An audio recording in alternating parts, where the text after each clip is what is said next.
Putin has been talking up now a new and very menacing weapons system specifically designed to penetrate U.S. missile defenses.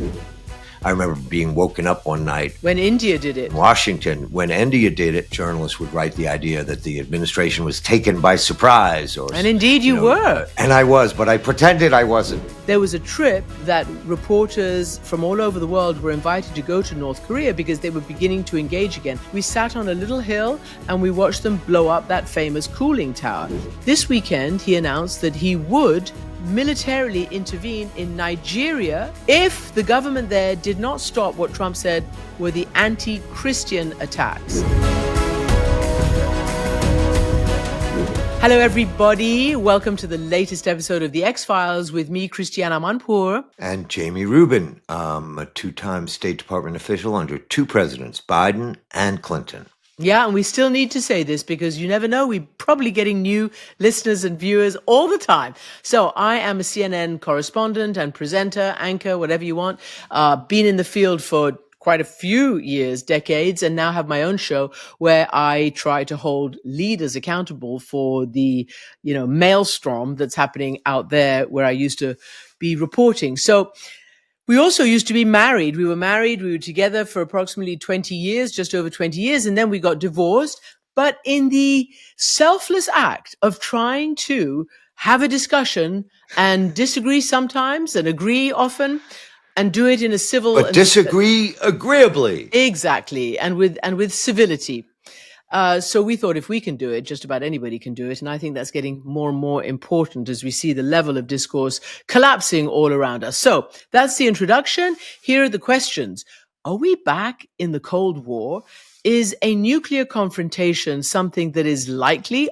Are we going to start testing nuclear weapons again?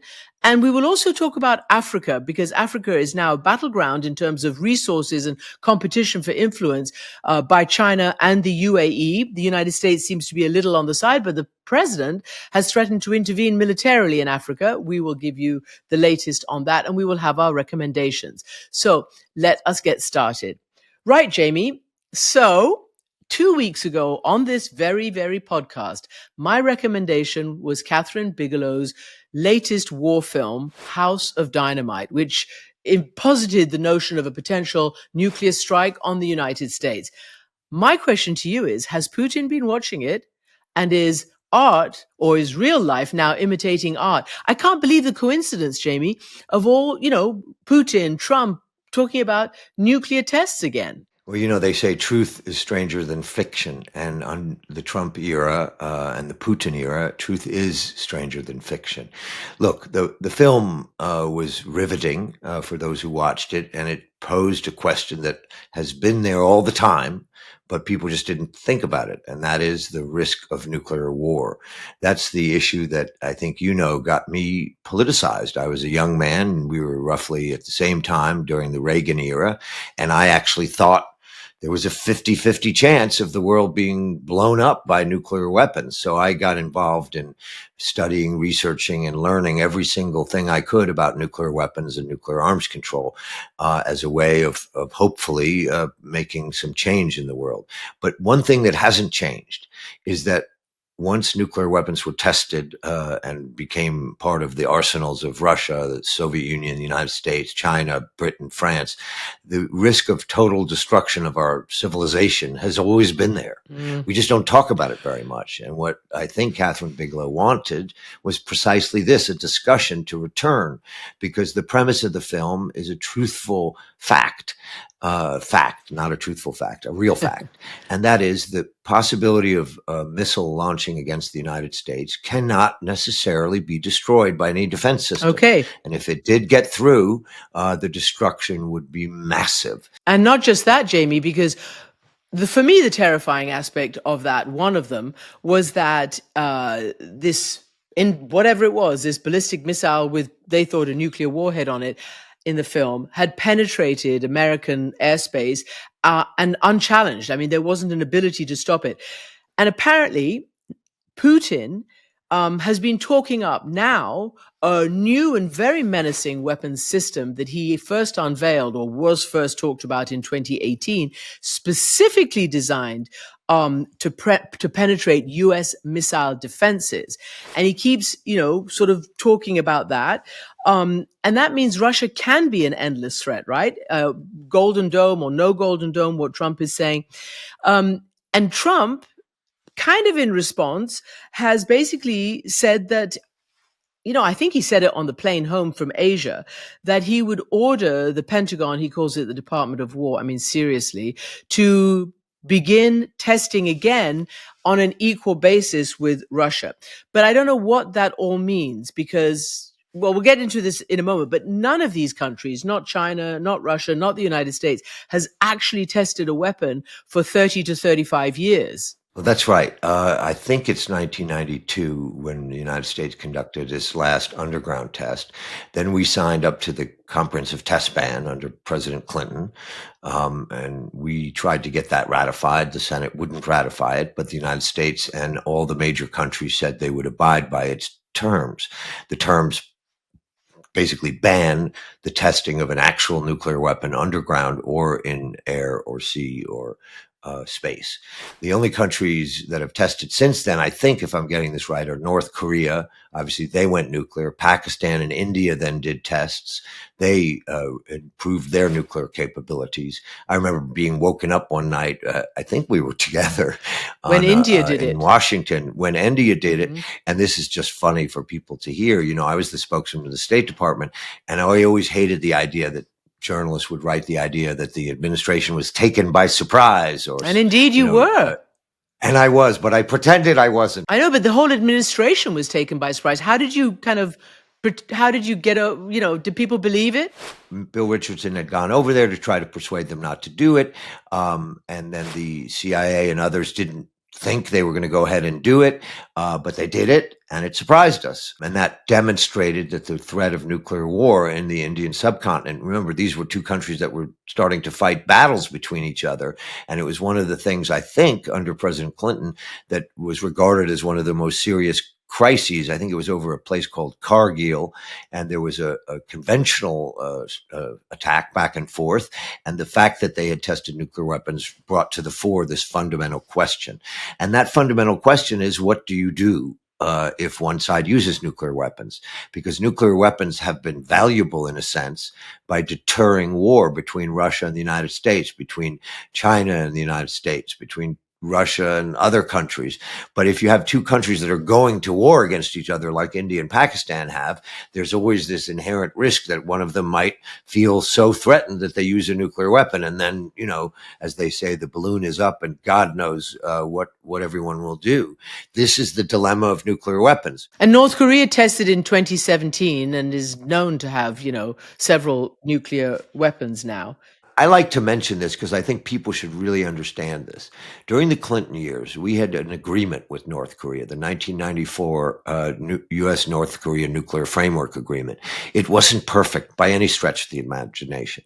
It dealt with the plutonium path to weapons. There's always also the uranium path.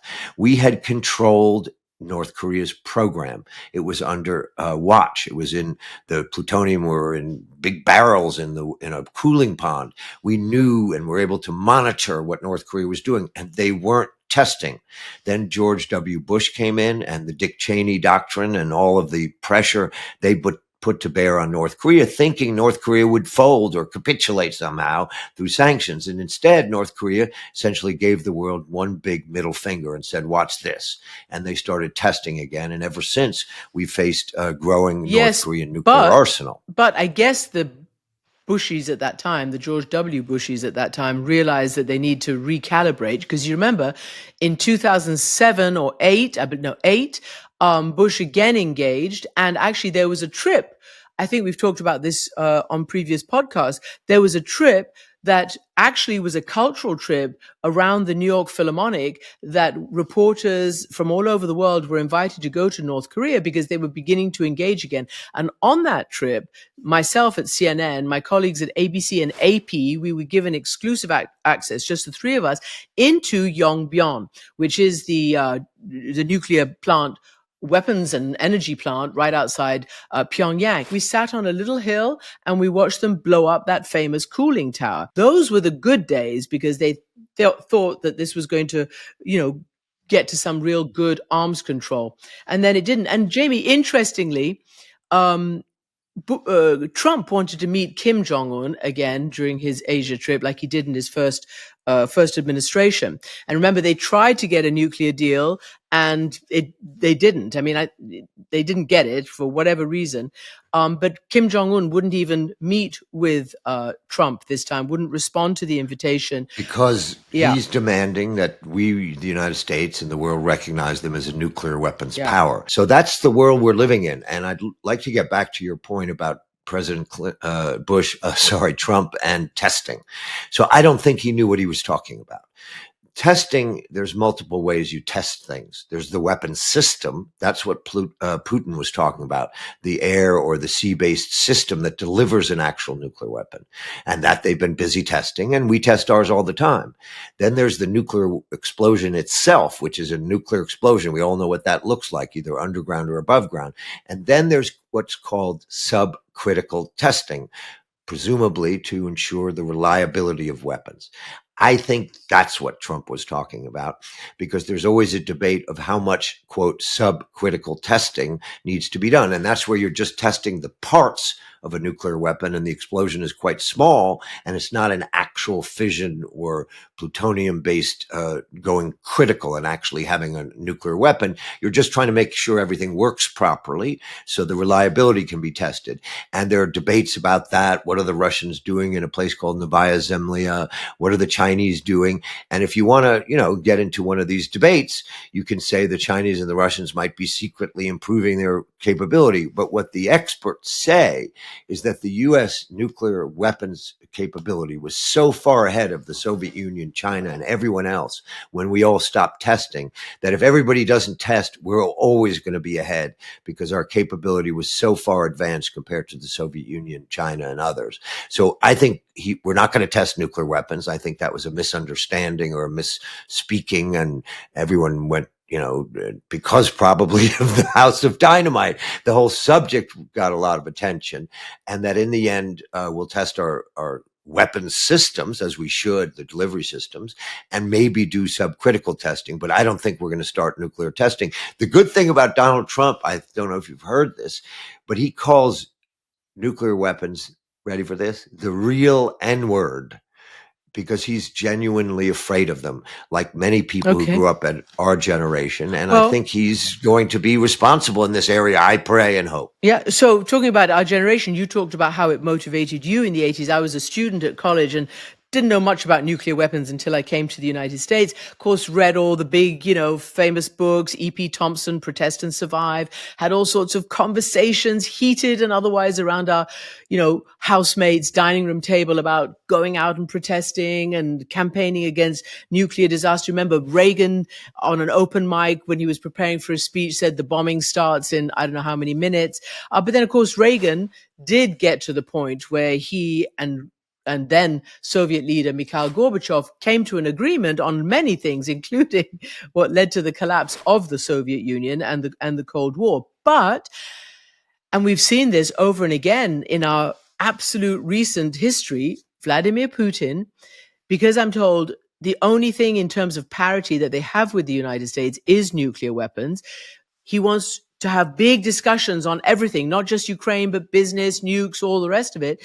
And he's been dangling the nuclear threat several times. He does it in strange, coded ways, but he's doing it. And I know it affects the US because we've talked about it before. Biden was scared of it. I'm sure President Obama and others before him didn't want to, trigger a nuclear war with the. But I should say there, Christiane, that Biden wasn't so scared that he didn't continue to send weaponry to Ukraine. Right. And that's what Putin was trying to achieve. Yes. Putin was trying to scare the Europeans and the United States into not helping Ukraine by threatening that if we did continue to help Ukraine militarily, that would be the equivalent of attacking Russia, and that he has nuclear weapons. Biden was not deterred by that. I frankly think others before him might have been. But he didn't. We've talked about it before, because he might not have been deterred from providing weapons, but it took a long, long time to give the okay on how to use the weapons, on longer range weapons, on speeding up weapons. So I know, because there was an intelligence leak, wasn't there? The Secretary of Defense said he had to get on the phone with his Russian counterpart, right? Exactly. Yeah. So Said there's let me only tell going you to a be. little bit about that and then bring it to China. So during the Biden years, I wasn't actually working directly for Tony Blinken. I was working for him, but I wasn't involved in Ukraine at that particular moment. There was a moment when intelligence, apparently, according to public discussion, uh, indicated the possibility that they were talking about it or thinking about it. And a program was set up in place where the leaders would speak to each other. The key phone call was from the Secretary of Defense to their Minister of Defense. And what it did was make clear to the Russians that the use of nuclear weapons would have severe consequences for them. And, Lloyd Austin, the Secretary of Defense at the time, was a pretty mild-mannered fellow. And we're just But I talking think about that was one. tactical weapons in Ukraine, right? We're not talking about a nuclear Correct. war. Yeah. I mean, not Correct. just. It's a huge thing. Lloyd Austin was as firm and tough as I think he ever was, and really made a difference. And that threat evaporated, and Russia went about continuing its war conventionally. But before we leave this, and I know I'm going to be accused of being a China hawk again, the world should understand the dilemma we're facing now. Because as Russia has continued to have, let's say, 1,600 nuclear weapons deployed in strategic forces, the new factor is that China is now massively increasing their nuclear forces to go from a few hundred to have rough parity to the United States and Russia. And they are refusing to engage in nuclear arms control. The world needs to understand that's what's different about China. They won't talk about it. They won't have a discussion about their levels. They won't commit to what they have promised in the Non-Proliferation Treaty. In the Non-Proliferation Treaty, the nuclear states like China committed to arms control and disarmament, to reverse the direction of their buildup. And the United States and Russia have done that. China instead has increased by many, many times its capability and is continuing to do so. So one day soon, we're going to have three powers with, let's say, 1,500 nuclear weapons, and only Russia, Putin, who we don't love, and the United States are willing to even talk about arms control for those capabilities. That means hotlines. That means strategic stability discussions, making sure that the kinds of things discussed in the House of Dynamite couldn't happen. So you could talk to your Chinese counterpart. When Mr. Trump made that announcement about testing on the plane back from Asia, and I'm reading from the New York Times, told reporters that he was not including China on the list of testing nations. Its last explosive test was 29 years ago, though there is some evidence the country has made preparations at Lop Nur, where Mao first demonstrated China's nuclear capabilities in the 1960s, in case it decides to resume. Right. And so this was because he was thinking that he just sort of made a deal with the Chinese or is about to make a deal and everything's great with the Chinese. I think what's going on there, I'm guessing, so I don't know this, is that Trump had been briefed on Russian testing at the Novaya Zemlya facility, which is this, quote, subcritical testing Of which weapons people worry capable. Yeah. of the subcritical components of nuclear weapons, and the very public testing of this, doomsday weapon at sea and in the air. And so Trump was irritated by Putin doing that and was saying, I can do the same thing. Watch. And then I think once it's all sorted through, that we'll go back to doing what I thought. But meanwhile, we have a China problem in the nuclear weapons area, and all countries who care about nuclear weapons should be asking the Chinese, why won't you participate in arms control talks? Mm-hmm. And why won't you put up a hotline? I would just like to say at this point, before we go to a break, that I feel very fortunate, frankly, to have worked for the founder of good American capitalist, Ted Turner, who made this startup CNN, which has become such a world power. He was very much into and very committed against nuclear weapons, for world peace. He set up the Nuclear Threat Initiative to contain nukes after the collapse of the Soviet Union. He did endless documentaries about the Soviet Union and the Cold War. But this is what he told me in 2010 about the state of affairs between, at the time, Russia and the United States, and the various the various arms control treaties. Just listen to this. We got to all get rid of them, us, Russia, China, and they all understand that, and they all voted for it last year at the Security Council. So all I'm trying to do is remind them that they've already voted for it. Let's go ahead and do it. And we've already voted for the START treaty, and it carried. Now all we got to do is ratify it with a supermajority of the Senate, get that ratified, and get on the road towards nuclear disarmament and world peace. That's our Ted. Really, he was committed. He did incredible things. So what's the? Do you remember we had dinner then? with? Yeah. Do you remember we had dinner with Ted and Jane? Yes, the four I do. of us. Yes. And we talked about the issue of one nuclear weapon and what it could do. And Yep. Ted was really motivated by this. It was one of his great things where he could build a multi-billion-dollar empire, but still do very, very important things. And the environment, in of this course. area. Absolutely. Yeah. Back to Russia, just because clearly at the beginning of the full-scale invasion, so in March, about 3 weeks afterwards, I spoke to Putin's chief advisor and his spokesperson, Dmitry Peskov, and I questioned him on Putin. If you remember, when he gave his speech about, the invasion, he really, dangled the nuclear threat, and he was really threatening the rest of the world. And I asked Putin, seriously, is this really what your boss wants us to understand? And he sort of had to take a step back, and then he went out again and took a further step back, talking to other press. But he told me first that no, our doctrine has not changed. Only if we face an existential threat to the homeland and to our civilization, and we don't, is what he told me back in 2022. So let us hope that Peskov remembers that. All right, so we're going to stop this bit about nuclear weapons and take a quick break and talk about the lengthening tails of military intervention. We see what's going on in Venezuela in the Western Hemisphere, but Trump this weekend said that he might intervene in Nigeria. Why? We'll be back. Right, we're back, Jamie and I, and we want to discuss something kind of extraordinary, although I don't know how to define extraordinary anymore in this era. But after the ramping up and the continued military intervention around Venezuela, against drug traffickers, according to Donald Trump and his administration, this weekend he announced that he would militarily intervene in Nigeria, one of the most populous and either the first or second economy in Africa, if the government there did not stop what Trump said were the anti-Christian attacks. So this really, really upset, put the cat among the pigeons. Nigerians couldn't understand what's going on. Jamie, I just happened to have been talking today at a CNN event to the former Nigerian finance minister, Dr. Ngozi, and she is now the head of the World Trade Organization. So, of course, I had to ask her that question, and she really didn't want to answer it because she said, this is a very, very sensitive topic. We do not know what it means. We do not know where it came from. She admitted to me, as we all know, that there are they're Christians, they're Muslims, they're all sorts of multi-faiths, they're tribes, they're different areas geographically and the otherwise, competition over resources. She said, yeah, we are not a perfect society, but we have to, get to the bottom of this and deal with it ourselves. And we are trying to do so. So were you surprised, Jamie, when you heard that?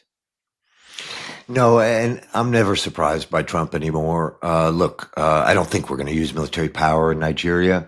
I think that Trump sees the world the way we've described, which is that he really can do whatever he wants in his own backyard. This is Trump's thinking. Putin has, Eurasia. China has Asia, and I have Western Hemisphere. What's in the issue Jamie now Rubin? is that no, Trump. I'm saying Trump. Africa is up for grabs. So I think he's happy to pose some threats out there and appeal to his constituency of, evangelical Christians who are worried about the threats to Christians in Nigeria, which are very, very real. But I think this will be resolved. But what it brings up is that, as a book once called it, there's a scramble for Africa between the United States, China, Russia, the United Arab Emirates, this tiny little Arab country, which has a lot of money. And I think we've both pointed out that they've been behaving in very pernicious ways by supporting the worst actors in Sudan, which has led to the worsening of the civil war there, which is leading to real tragedy for the people of Sudan. And I think the United States, Russia, and China are all doing what they can to try to grab something in Africa, because it's not in one of those spheres of influence, and that it's up for grabs. Fortunately for the people of Africa, the war in Ukraine has limited Russia's capability. The Wagner group disintegrated, and Russia's trying to revive it. But that group was doing horrible things inside Africa. They were getting paid by leaders, and then, actually murdering civilians, claiming to be fighting terrorism, but basically just trying to get money from African governments. That capability is reduced, but China's going big time into Africa. Yeah, Through very, and Belt has and been for Road. decades. Absolutely. And the United States is, sort of on the back foot, because remember, President Trump in his first term described what he thought of the people of Africa and other countries that were not white in some rather nasty language. And I think it takes a lot of effort for the Trump administration to actually focus on Africa and care about Africa and try to do something about it. Because let's face it, what they've done is destroy the one tool that has made America great in Africa. Think about that, what I Yeah, the just said, soft making power, America great USAID. in Yeah. Africa, which is through the Agency for International Development, the great PEPFAR program that saved millions of lives from AIDS, the great health programs that have been eliminating tuberculosis and other diseases. All of that was wiped out by the richest man in the world, Elon Musk, in some act of, I don't know what he called it, putting it in the wood chipper. He thought it was funny. And that has damaged And our reputation in Africa. guess what's happening? Damaged it. I heard at this summit, actually Chinese are just stepping right in. They say, turn to us, we'll be your good Samaritan. Now we understand that they don't do soft power like the United States does. It's very, very transactional. And often they do these huge infrastructure projects. They import all their workers. It's not like they give a lot back to the African economy, and they get a lot of control. But interestingly, Dr. Ngozi, a former Nigerian foreign and finance minister and current WTO minister, said that it's a big mistake for the US and other democratic countries and serious economies not to look at Africa and all the different economies and countries that exist there with all their different strengths and challenges, like infrastructure, like corruption, like all those things that they have to, clearly deal with. But she said, look, suddenly rare earths are the nom du jour. I mean, everybody can't stop talking about rare earths. She said Africa has at least 30% of the world's rare earth minerals. And then she said it has between 60 and 70% of the world's arable land. So, and manufacturing and other such things. So it's a very important marketplace. And, she said kind of what you said, that don't just look at Africa as a bunch of shithole countries. And I'm quoting President Trump. That is not my view. And let's actually get together and create something really good and strong and beneficial, and don't cede Africa. The DRC, the Democratic Republic of Congo. That prime minister was there. It's a woman. She speaks French. Right. And the president there, has been back and forth working with the United States. They have real mineral They do capabilities. indeed. They have extraordinary resources. They have terrible infrastructure, and that needs to be built. But I think if we were doing this right, we would be building our support inside Africa with soft power like AID and all the other programs. But meanwhile, getting investments going so that we could pull rare earths from the ground and then produce them somewhere. Because remember, what China does have a monopoly on practically is production of rare earths. They have something like 90%, but there's many other critical minerals that are in that category that could hold up the world's economy, many of which zinc, cobalt, all of these, lithium, all of these capabilities are in Africa, and we should be helping them grow and helping ourselves and protecting ourselves from China using economic coercion against all of us. And instead, we're threatening to invade Nigeria, which of course we're not going to do. Yeah. So are you, I won't say we, going to invade Venezuela? Now, I heard a very interesting analysis, because this just keeps carrying on. There's a huge number of warships off the coast, according to various diagrams and satellite pictures that we get to see. This former government official, and I think he was in the Bush administration. He said a couple of things. This is both domestic and foreign policy for this Trump administration. Domestic policy to show that they're cracking down on the drugs coming into the United States. But he said the problem there, going all the way back to Richard Nixon and the war on drugs, is that it's always trying to attack the production and the source rather than the pull factor and the market for drugs in the United States. So that's one, difficult and cognitive dissonance, if you like, there. Then he said all the ships could be also giving a signal to, let's say, the Venezuelan military, if they wanted to take this signal, that if they perform a coup against Maduro, that the U.S. would be right there offshore, ready to hop over to help them if And they remember, needed it. meanwhile, Trump is talking publicly about the supposed CIA covert operation, Right. which isn't very covert if he's talking about it. And I think they're essentially trying to bluff their way to success. In other words, have a lot of ships, perhaps attack some of the Venezuelan anti-aircraft systems, send the message to the military, we'll work with you, and have the CIA presumably trying to penetrate the Venezuelan military and convincing them to conduct a coup. The problem is Maduro comes out of the Venezuelan military, and Chavez before him came out of the Venezuelan military. They've been preparing this for years.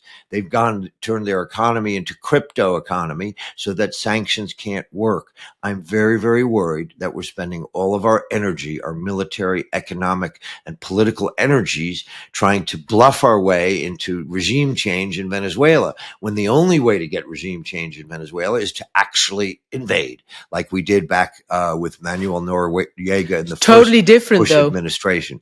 But Much smaller. There were U.S. bases there, U.S. military, and yeah, totally different. This is 10 times harder, 100 times harder, 1,000 times harder, and it's not likely to happen, in my opinion. So instead, we're going to be embarrassed. And this is what's so amazing to me. Trump had been given a great offer by Maduro. They were going to kick the Chinese out, kick the Iranians out, and offer the United States preferential access to their oil, other facilities, and gold. This is the kind of deal Donald Trump usually likes. And all we had to do was lift sanctions. That's it. We didn't have to like Maduro. We didn't have to work with him. We didn't have to praise him. We could still be in favor of a democratic process, but we would get all the benefits. And why he's not doing that, I don't know. Well, speculation is you've that Marco speculated Rubio, about Rubio because he's taken over the Yes. policy. And actually, this analyst, former government official, said it's an obsession of Rubio's. He used that word. As we know, Rubio is the son of immigrants from Cuba, and they want to, and so does the Cuban American diaspora, wants to get rid of the Castro regime, communist Cuba. And according to this analyst, and this has been the sort of raison d'etre for many attempts to destabilize, whether it was Chavez and now Maduro, the fall of Venezuela would, in their view, inevitably lead to the fall of Cuba. Even so, it's not worth the United States putting all their prestige, all their money, all their resources to try to achieve something we probably can't do. And if we could do, we'd have to own Venezuela. Remember, if you break it, you own it. If we were to invade this country and try to overthrow it, we'd be responsible for all the consequences. Instead, let's let the Venezuelan people solve their own problems, but get a preferential deal for the United States. That is where we get the better deal, because it's not our responsibility to know who's in charge of every government. Remember, what infuriates Rubio is that Chavez, Maduro's mentor, was elected democratically a couple of but times. then became very undemocratic. Then he became undemocratic. Absolutely. My point here is that we should do what's right for the United States so that we can make America stronger and have the respect of our neighbors in the region by not trying to overthrow regimes, and keep the United States focused on the real threats to our world, which are emanating, as you know, I think, from Beijing and Moscow. And by the way, and we don't have time to discuss it, but apparently Maduro is begging Russia and China for help. Whether they will or not, we'll see. So let's end that segment right there. When we come back, we'll have our recommendations. All right, guys, we're back, and we're going to do our recommendations for this week. So, Jamie, you want to go first?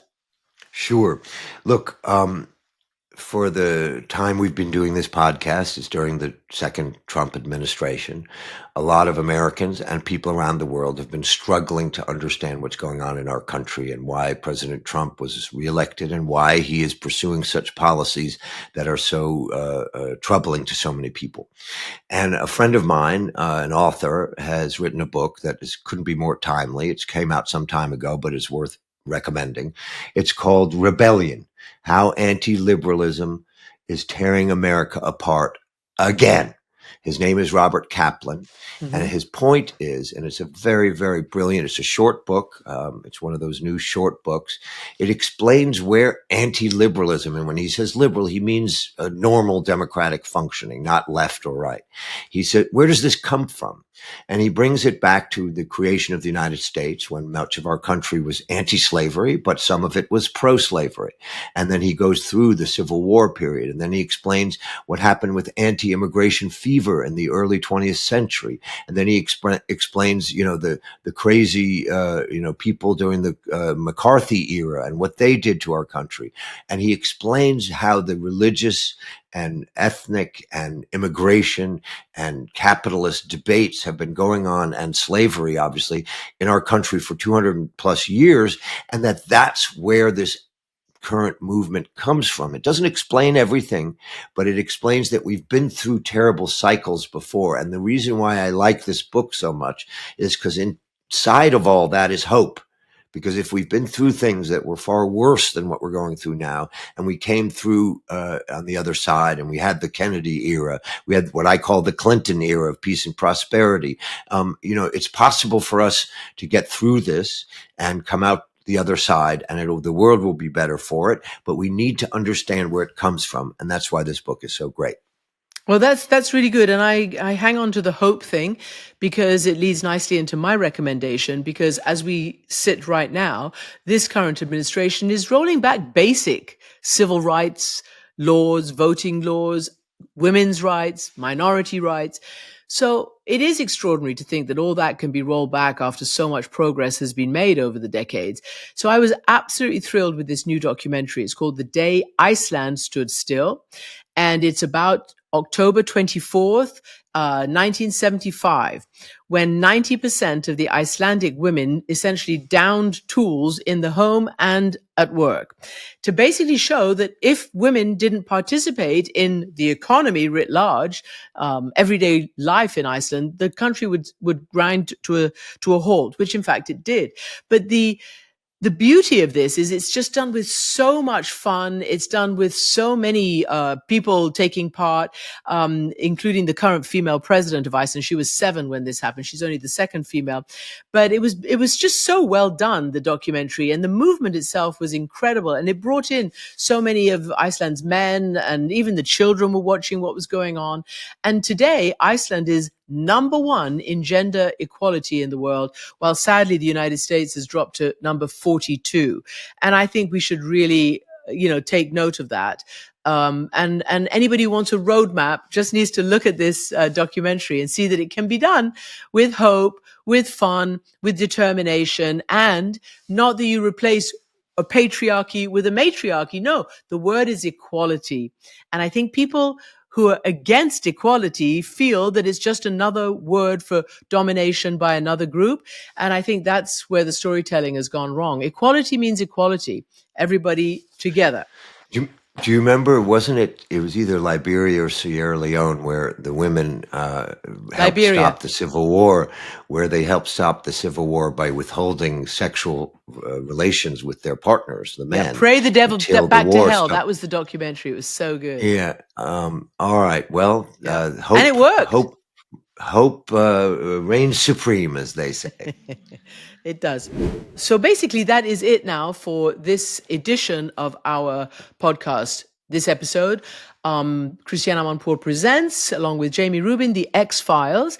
And don't forget that this drops every single week on a Tuesday, and on a Thursday, we have our bonus Q&A segment. We'll have a little bit of a different one this time. Jamie and I will answer some of your questions, but I'm also going to talk to Ernie Moniz. He was former U.S. Energy Secretary, but most importantly, to me anyway, he is the current head of the Nuclear Threat Initiative, which is what I call him my boss, Ted Turner, founded.